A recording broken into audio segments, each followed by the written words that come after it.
Hello, it's Frank Deardorff, that one web guy, and I'm back with another video. In this video, I want to talk about email address breaching, or have you been owned? In this case, pawned is what the term is. You get emails all the time, spam emails or junk email, and you're just like, why am I getting all of these? Sometimes it's just a matter that your email address has been scraped, or somebody's, they've pulled your email address from a service or online service that you've had access to, or they've just done a password generator, or not a password, but a email address generator, where they start with AAA, BBB, ABC, and that type of thing, and they come across your name or something like that. In other cases, you've actually been, your address has been hacked from a service that you used. Well, today I want to talk about a service called Have I Been Pwned, or pwned, or, there's different ways to pronounce that. Let me explain where that comes from. It originally came from an online developer of games. They misspelled the word owned. So what that means is when the computer or the game beats you, you've been owned. They have advantage over you, or they've beat you and you've been dominated by the opponent, so you've been owned.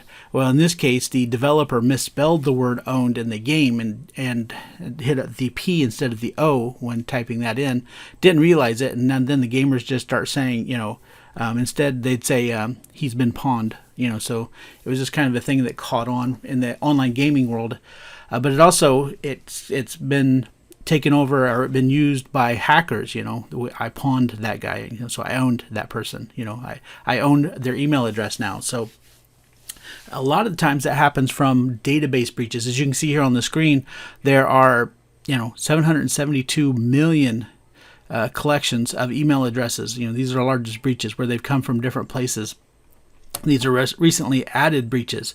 LinkedIn scraped data accounts. Somebody went in and was able to manage to scrape 125 million LinkedIn accounts. So they have all those email addresses. Now they may not have the passwords, because a lot of times those are encrypted.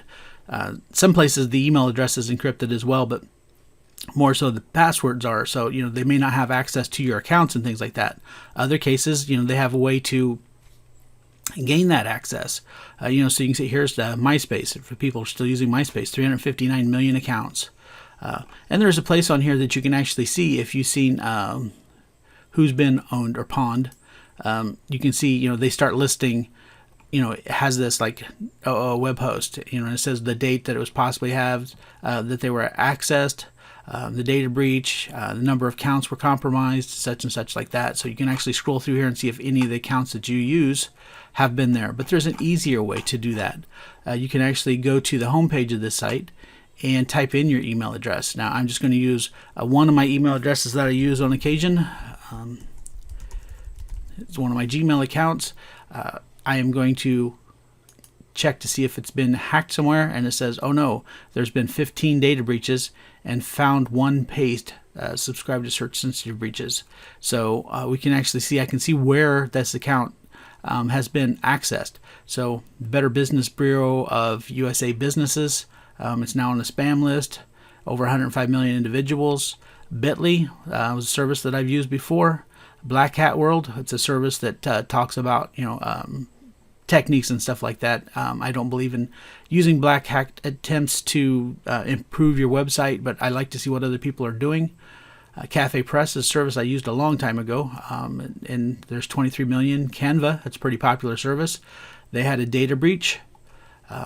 It boggles my mind how many places are getting breached, and it happens. I mean, just because these hackers just they pound and pound on the servers trying to gain access.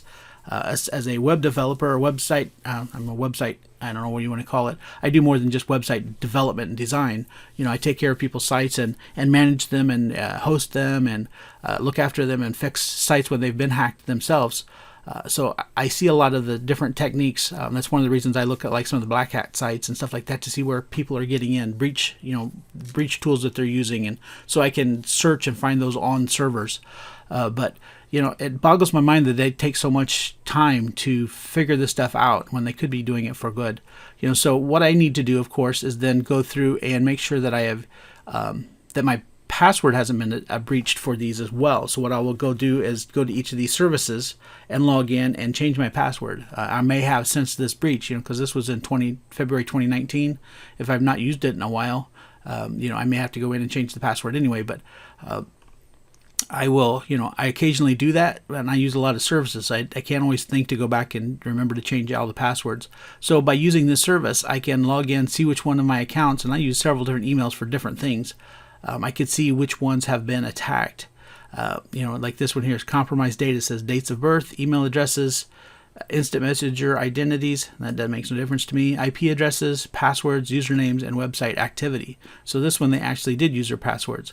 So what that means is that they could then start using your email address and password, thinking, well, maybe they use that for their actual email account, because a lot of people, they use the same email address and password for their email accounts as they do for everything else. So it's like, oh, well, we now have access as their accounts. Now we can start sending to their contact lists, of spam emails or phishing emails. Now let me explain that a little bit. Phishing just means that they're phishing to get more information. I'm sure you've gotten a lot of information saying, hey, your password has been hacked on this site. You need to log in and change it. Well, actually, you go to a website. The link looks kind of funky or whatever in the email. It may say American Express, but it may say account xyz.American Express or americanexpress.xyzcompany.com. And you don't really think about it because it's hidden in the link. So you go there and put in what you think your American Express login is, and all you're doing is giving that hacker information to your American Express account or whatever, the phishing email was sent for. So be very, very cautious about that when that happens. But always be cautious about, things like this where your sites may have been breached. I don't say this to scare you, but to help protect you from, online securities. I see this happening a lot with Facebooks where accounts are being, cloned or, people are getting breached in their accounts. So one thing that you can do, of course, as we talk about email breach, is to, once you know that you have been hacked or, you have a breach, is make sure that you occasionally check your computers, if you're running virus scans or, which there are, a lot of different virus scan softwares that you could use to keep you protected. I'm not going to cover that today. I also want to make sure that you scan your device occasionally for malware. I've not seen it as much on Mac, but it still doesn't hurt to check. If you're on a PC, definitely I see it more often, because it's more, it's still more the more widely used operating system. There are different malware services to use. I usually use Malwarebytes. That's a different training, but that's called Malware, BYTES. You can scan your computer to see if there's any malware on your computer. Sometimes it's just adware that looks, to see where you're going and then tries to display ads or things like that. Sometimes they're keyloggers where they actually track the keys that you're stroking when you go to log in someplace so they can gain access to your email address and passwords. So you want to make sure that you scan for that.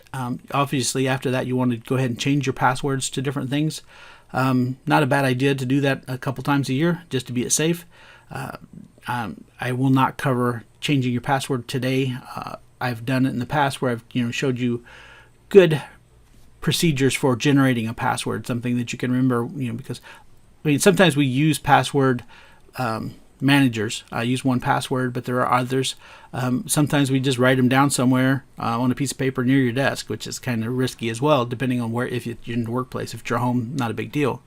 Sometimes we use passwords that people. I said I wasn't going to go here, but I'll just cover it briefly. People use like their kids' names or their grandkids' names or modifications of those or birth dates and things like that. And of course, we talk about you see on Facebook or social media where these little games come through and it's like, hey, what was the first car you owned? Or how far do you live from the place you were born? Or, and then people will put, well, I was born in this city, or, which is like 100 miles, or, or, hey, do you remember your first grade teacher's name?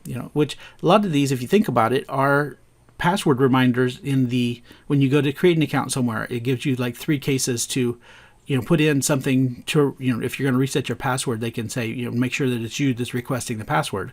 And a lot of them are your first car, your first, your kindergarten teacher's name, or your mother's maiden name, or place of birth or those type of things. So, you know, social media, there's the things on social media that people have been doing this to capture your email address or capture your information, and people don't even think about it, and they think they're just playing a game or being social.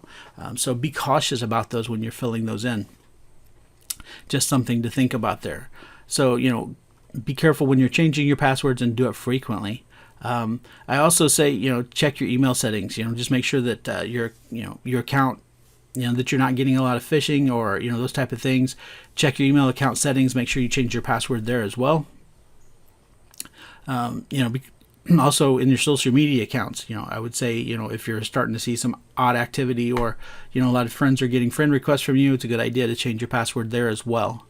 So, you know, those are some things as well. There's a new thing, and this would be a different video as well. It's what's called two-factor authentication. You may see it listed as the letter 2, or the number 2, the letter F and the letter A, 2FA, which is two-factor authentication. And there's certain things that you can do then to have a second. You know, sometimes it's you put in your name and email, or your email and your password, and there's a thing that it will send you a code on your phone or an email address that you put that code in before you log in.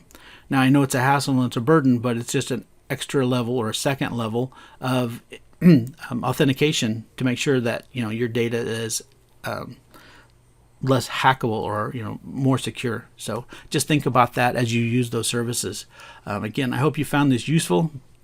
We'll be talking about it more. Check out my blog at frankdierdorf.com. I'll be writing some more posts on that. But I appreciate you watching this video, and we'll be back soon with another video. Thanks.